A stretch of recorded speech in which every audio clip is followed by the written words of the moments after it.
अप्रैल 1912 RMS Titanic दुनिया का सबसे बड़ा एंड सबसे लग्जरियस जहाज अपने पहले सफ़र पर निकलता है। यह साउथहैम्पटन इंग्लैंड से लेकर न्यूयॉर्क तक जा रहा है। इसके अंदर तरह तरह के लोग बैठे हैं, बड़े बड़े इंडस्ट्रियलिस्ट, एक्टर्स, इमिग्रेंट्स तक, जो अपने बेहतर जिंदगी की तलाश में अमेरिका जा रहे हैं। इस जहाज को चला रहे हैं 62 वर्षीय senior captain Edward John Smith.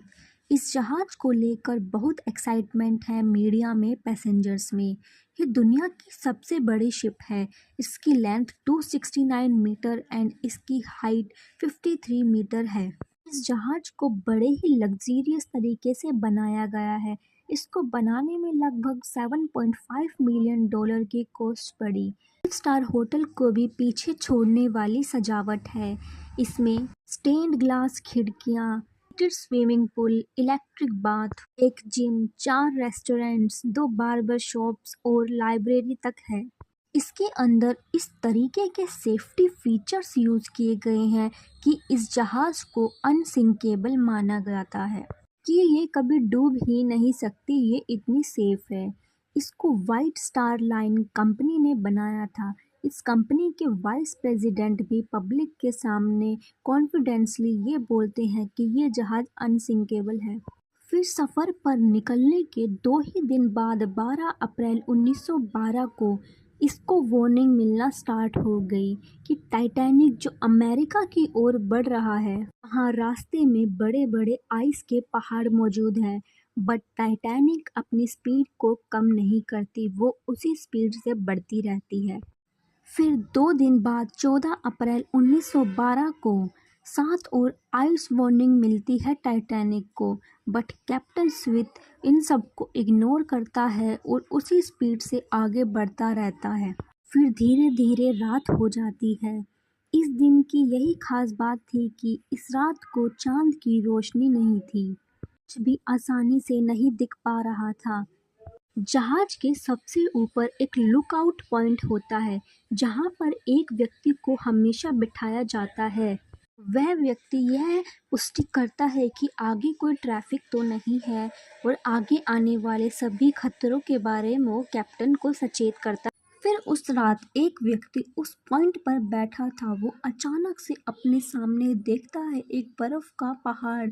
वो जल्दी से 3 बार घंटी को बजाता है ताकि नीचे बैठे लोग उसे सुन सकें, और फिर वो फ़ोन करके दूसरे ऑफिसर को चिल्लाकर बताता है कि सामने हमारे एक आइसबर्ग है।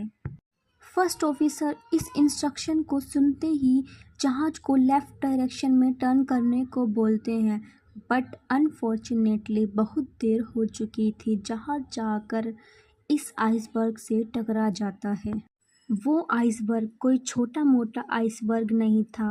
उसकी लेंथ 200 इंटू 400 फीट थी और उसकी हाइट उस लुकआउट पॉइंट तक थी। आइसबर्ग जहाज के आगे वाले हिस्से मतलब बो से टकरा जाता है। फिर कैप्टन स्मिथ एंड आर्किटेक्ट आकर देखते हैं कि जहाज का कितना नुकसान हुआ है। फिर उन्हें यह रियलाइज़ हो जाता है कि जहाज डूब जाएगा। वो बहुत ही शॉक हो गए थे ये देखकर, क्योंकि उन्हें लगता था ये जहाज अनसिंकेबल है। क्योंकि थे 2 मेन सेफ्टी फीचर्स थे। फर्स्ट सेफ्टी फीचर्स है डबल लेयर हल है। हल मतलब बॉडी ऑफ जहाज, मतलब वो जहाज 2 लेयर से बना था। अगर एक लेयर हट भी गई तो दूसरी लेयर बचा लेगी। एंड सेकंड फीचर्स, हल जो था वो 16 वाटर टाइट कंपार्टमेंट में डिवाइडेड था। अगर 16 में से 4 कंपार्टमेंट पानी से भर भी गए तो जहाज तैरता रहेगा। बट आइसबर्ग के टकराने से 6 कंपार्टमेंट तो ऑलरेडी भर गए थे।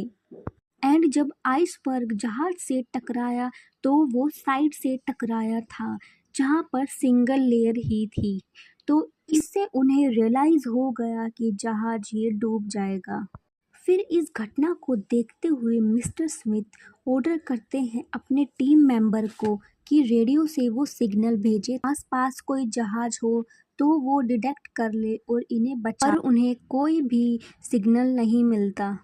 फिर 20 मिनट बाद एक जहाज डिटेक्ट कर लेता है इनका सिग्नल और इस जहाज को बचाने के लिए निकल पड़ता है।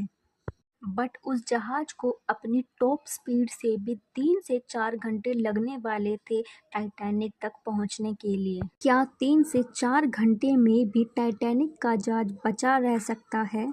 फिर इस सिचुएशन को एनालाइज करते हुए कैप्टन स्मिथ ऑर्डर दे देते हैं कि इवैक्यूएट किया जाए पैसेंजर्स को बाय लाइफ बोट। फिर औरतों एंड बच्चों को प्रायोरिटी दी गई लाइफ बोट में बैठने की एंड पैसेंजर्स में ज़्यादा डर भी नहीं दिख रहा था क्योंकि वो ये मानते थे कि जहाज़ अनसिंकेबल है। So don't worry because of company advertisement. इसी रीज़न से फर्स्ट लाइफ बोट में केवल 28 लोग ही गए थे जबकि उसकी कैपेसिटी 65 थी। मतलब आधे से ज़्यादा सीटें खाली गई थी फर्स्ट लाइफ बोट में।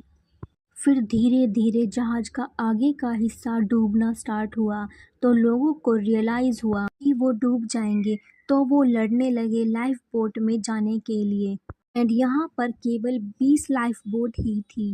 लास्ट लाइफ बोट 2:05 AM पर गया। वहाँ अभी 1500 लोग और बचे हुए थे जहाज में। वहाँ 2200 लोग थे जहाज में एंड 700 लोग ही लाइफ बोट की मदद से जा सके थे। फिर देखते ही देखते ना डूबने वाला जहाज डूब गया और वहीं पर कुछ लोगों की डूबने से मौत हो गई और जिन लोगों को तैरना आता था वो भी हाइपोथर्मिया से मर गए क्योंकि उस पानी का टेम्परेचर -20 डिग्री सेल्सियस था। और कुछ लोगों की माने तो कैप्टन स्मिथ ने अपने आप को गोली मारकर सुसाइड कर लिया था। एंड वो दूसरा जहाज जो इन्हें बचाने निकला था वो पहुंचता है 3:30 बजे, करीब 1 घंटा लेट। फिर वो सिर्फ लाइफ बोट वाले लोगों को ही बचा पाता है। इस टाइटैनिक के जहाज के डूबने से कई सवाल उठे, कई कंट्रोवर्सी हुई और कई सरप्राइजिंग बात सामने आई। एक्चुअल में टाइटैनिक जहाज जब डूबा नहीं था तो उसके ही एकदम पास में एक दूसरा जहाज था जो केवल 30 किलोमीटर दूर ही था टाइटैनिक से। वो टाइटैनिक को बचा सकता था बट उस जहाज ने गंभीरता को देखते हुए वहीं पर ठहरने का निर्णय लिया।